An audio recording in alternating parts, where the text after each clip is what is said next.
Hello students, I'm Dr. Amit Bhatnagar, working as Senior Research Officer in the Department of Agronomy at GB Pant, University of Agriculture and Technology, Pantnagar, Uttarakhand.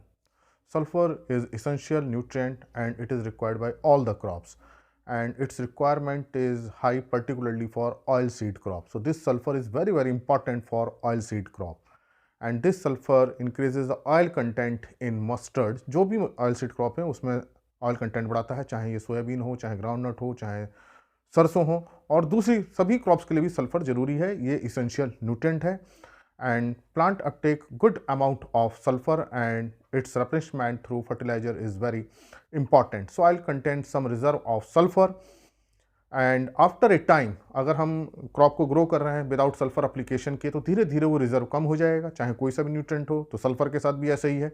Then we have to apply the fertilizer to replenish the sulfur quantity so that plant growth and development is maintained. तो हम generally sulphur को ignore कर देते हैं, nitrogen, phosphorus, potassium को देते हैं, लेकिन सॉइल में भी कुछ सोर्स हैं. सल्फर को धीरे धीरे पढ़ेंगे. तो आज के लेक्चर में बताऊंगा what are the sources of sulphur in soil. तो देखिए, किसी भी न्यूट्रिएंट का, मिनरल का सोर्स हमेशा क्या होते हैं? रॉक्स होती हैं, and these rocks contain the minerals. So there are many sulfur containing minerals, and this sulfur are actually present as a sulfide, as a metal sulfide. So important source are gypsum. It is very important source. gypsum जो हमको बाजार में available भी होता है, CSO4 2H2O. This is very important mineral. अगर sulphur की deficiency हो तो हम इसको अप्लाई कर सकते हैं.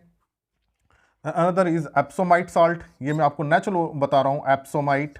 एप्सोमाइट it is magnesium sulfate. Actually this is magnesium sulfate into 7H2O. this is very important from competition point of view. Generally competition पूछे जाते हैं कि कौन कौन से साल्ट है या मिनरल्स हैं जो कि सल्फर जिनमें होता है. Very important is pyrite. Pyrite is very important. FeS2 Kerala की सॉइल में जो है, केरल स्टेट में, ये पायराइट बहुत ज़्यादा है और इसी कारण से ये एसिडिटी करता है ऑक्सीडेशन से. Pyrite, FeS2. chalcopyrite.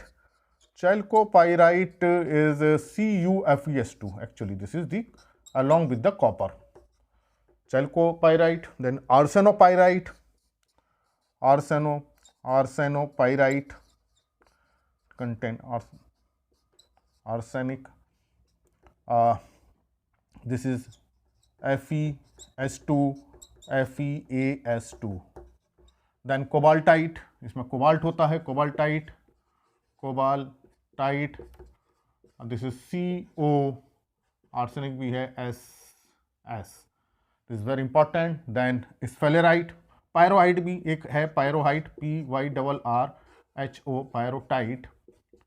ये एक, ये तो पायराइट है, ये पायरोहाइट. Fe11S12. ये ऑल जिसमें सल्फर है, देखिए सब अधिकतर मेटल के साथ ये रिड्यूस्ड फॉर्म में है, सल्फर फॉर्म में. Pyrohalite. Then sphalerite. This is zinc के साथ इसमें रहता है. स्फेलेराइट बहुत इंपॉर्टेंट सोर्स है ये. देन गैलेना में लेड के साथ जो है ये रहता है सल्फर, PbS. तो ये बहुत सारे सोर्सेज हैं, मिनरल्स हैं. So if soil is rich in such type of minerals then there is proper supply of sulphur. तो हमारी अगर सॉइल में इस तरह के मिनरल्स हैं जो सल्फर रिच हैं तो उसमें कोई प्रॉब्लम नहीं होगी. हम क्रॉप को ग्रो कर सकते हैं काफ़ी पीरियड तक without any addition of this sulphur fertiliser. लेकिन चूंकि हम अपने फील्ड में बहुत टाइम से कल्टीवेशन कर रहे हैं तो धीरे धीरे ये जो सोर्स है वो धीरे धीरे खत्म होते जा रहे हैं, इसलिए हमें बाहर से फर्टिलाइजर एप्लीकेशन की जरूरत होती है. तो ये बहुत इंपॉर्टेंट है कि हमारी सॉइल किस मिनरल से ओरिजिनेट हुई है. तो parent material is very important which decide the nutrient quantity. And if rocks contain this type of minerals contain very good quantity of sulfur, and particularly sedimentary rocks have very good amount of this sulfur. And in sedimentary rocks it is present in reduced form, that is S form. ये oxidized form नहीं, oxidized form में S रहता है, and oxidized form is SO4 double minus. This is the oxidized form and plant use this form SO4, not this form. Plant cannot use ऐसा mineral को ऐसे सच plant use नहीं कर सकते. ये पहले वेदरिंग होती है, वेदरिंग मिनरल्स की ये सल्फर रिलीज होता है, then it is oxide into this sulphate form, then plant absorb this form. So this form is a combined form. In mineral form, it is not absorbed by the plant. So that's why weathering is must. Weathering, then oxidation, then the sulfate is released and available to plant. So this is very important source, minerals. Then another are the deposits. If deposits have more sulfur, then it will soil will supply more sulfur to the plant. तो generally जो salt deposits होते हैं उसमें जो sulphur रहता है, and other deposits very important are the volcanic deposit. तो जहाँ वॉल्केनिक इरप्शन होता है, जहाँ ज्वालामुखी फटती हैं, वहाँ से जो ज़मीन के अंदर से जो मटेरियल लावा आता है वो डिपॉजिट्स अगर हैं तो उसमें भी बहुत सल्फर का क्वांटिटी रहती है. तो साल्ट डिपॉजिट एंड वॉल्केनिक हम कह सकते हैं, जहाँ वॉल्केनिक का हो, volcanic deposits, this contain good amount of salt. तो ये एक मैंने बताया कि रॉक मिनरल्स हों या दूसरे क्या हों, वहाँ साल्ट्स की, वहाँ सल्फर साल्ट्स डिपॉजिट हो जाएं या वॉल्केनिक डिपॉजिट्स हों, तब हो सकता है. या जो नेचुरल जो फील्ड हैं, जैसे कि नेचुरल गैस जो फील्ड होती हैं, वहाँ से भी जो है सल्फर निकलती है, नेचुरल गैस फील्ड से निकलती है यहाँ. और कोल में भी सल्फर रहता है, लेकिन वो हालांकि प्लांट को एज सच अवेलेबल नहीं होता है. तो दूसरा जो सल्फर का जो सोर्स है वो एटमॉस्फेयर में SO2 है, एटमॉस्फेरिक CO2. अब it is very important how atmospheric SO2 contribute the sulphur into the soil. अब जो SO2 गैस है ये एटमॉस्फेयर में है, लेकिन ये कैसे सॉइल में आ जाती है. अब देखिए SO2 आती कहाँ से, चाहे कोल की बर्निंग हो, चाहे फॉसिल फ्यूल हो, पेट्रोलियम हो, या आपका नेचुरल गैस हो, या पेट्रोलियम रिफाइनिंग हो, या इंडस्ट्री हो. ये जो कोल की जैसे बर्निंग हम करें, कोल बर्निंग है उससे निकलेगी.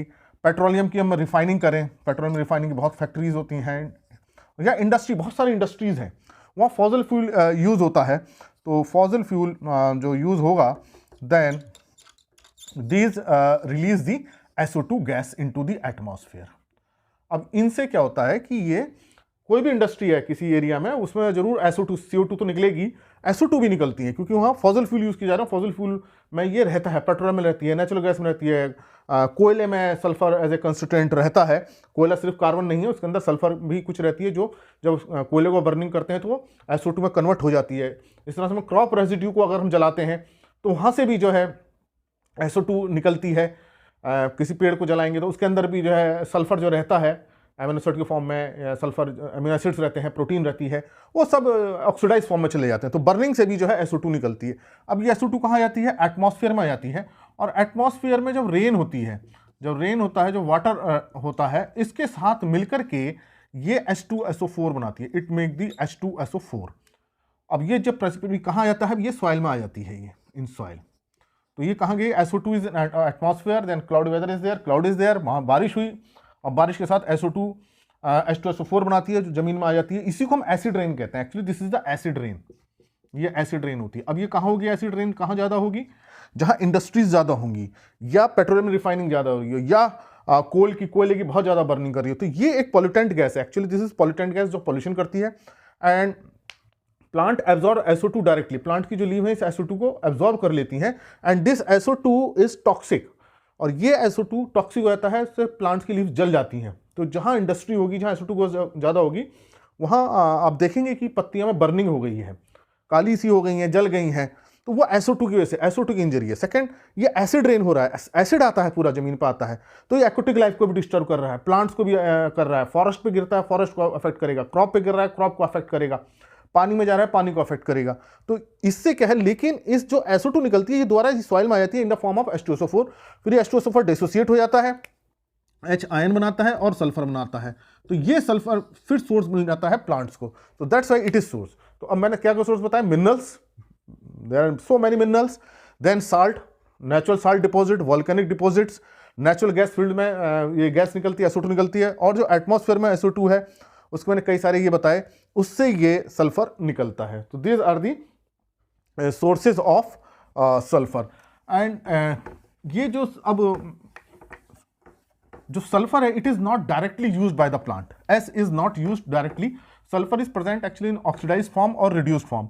रिड्यूस्ड फॉर्म कौन सी फॉर्म है, जब किसी मेटल के साथ वो सल्फर जुड़ जाए तो रिड्यूस, चाहे जिंक के साथ जुड़े, आयरन के साथ जुड़ जाए, एल्यूमिनियम के साथ जुड़ जाए, कोबाल्ट के साथ जुड़ जाए, कॉपर के साथ जुड़ जाए, वो रिड्यूस फॉर्म है। अगर उसमें ऑक्सीजन है then it is oxidized form, and plant use only this oxidized form. This is very important. S form चाहे वो H2S है, it is not used. FeS form या FeS2 it is not used.